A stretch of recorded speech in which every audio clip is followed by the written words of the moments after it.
What's up guys, I'm Jesse from Awning the Maker, and today we're going to go over the installation of my Zip D awning. So let's get to it.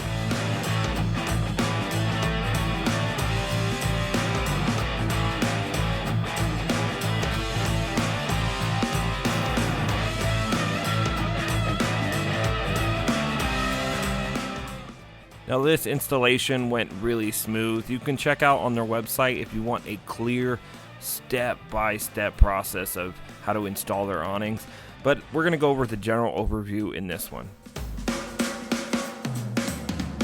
So for my specific trailer, with it being so old and the roof not being super tall, we had to make sure there was enough space for the awning.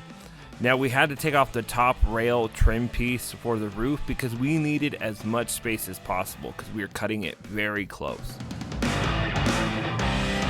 The install instructions require 6 to 4 inches of space between the awning and the door or above the door. That way you can have room for the awning. Ours is super close. We took off the top trim piece, which also was an old awning rail, and we installed the new awning rail in its place.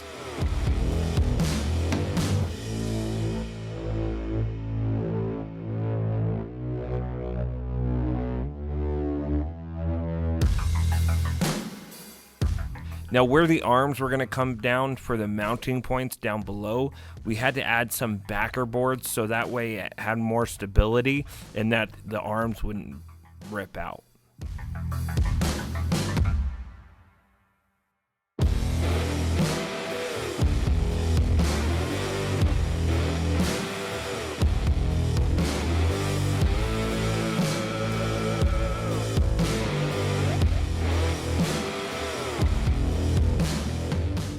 Now for this universal awning, we have to take off one of the pieces of the metal casing and we slide that into the rail. Then you slide the actual awning back onto that first slot of the metal casing and everything kind of connects. It's really simple. They have a full video on it on their YouTube, and so you can make sure you check that out. If you are installing your own and you have any questions, their instructions were very simple, very easy, and their customer service is top notch at Zip D.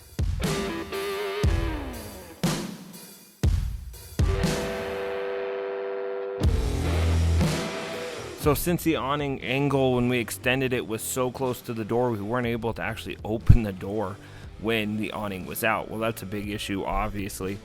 So we called Zip D and we got some slide bars. Now their slide bars basically allow the bottom bracket arms to slide up into place, and so it raises those arms and it raises the angle of the awning.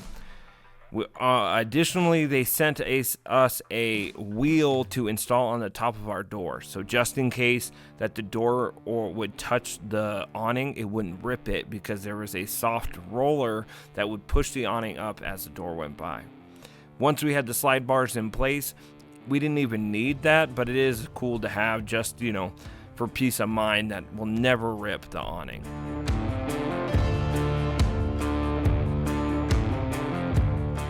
Overall, this install was super simple, super easy. We love the company. Zip D is American made, so getting the high quality products is always a must.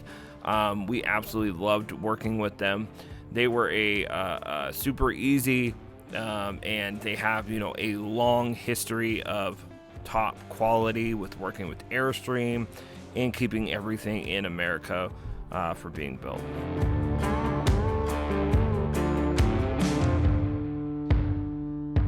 Like I said previously, if you are going through and installing one yourself, make sure you check out their website and make sure you check out their videos, which is more of a step-by-step instruction on exactly how to get an awning installed. Thanks for watching, guys. I hope that helped if you're looking at installing an awning on your retro trailer or just any trailer. These Zip D awnings are my favorite. They're American made, they're strong, durable, and vintage looking. So make sure you check out their website below. The install was really easy and their customer service helped whenever we needed help. So make sure you check those out.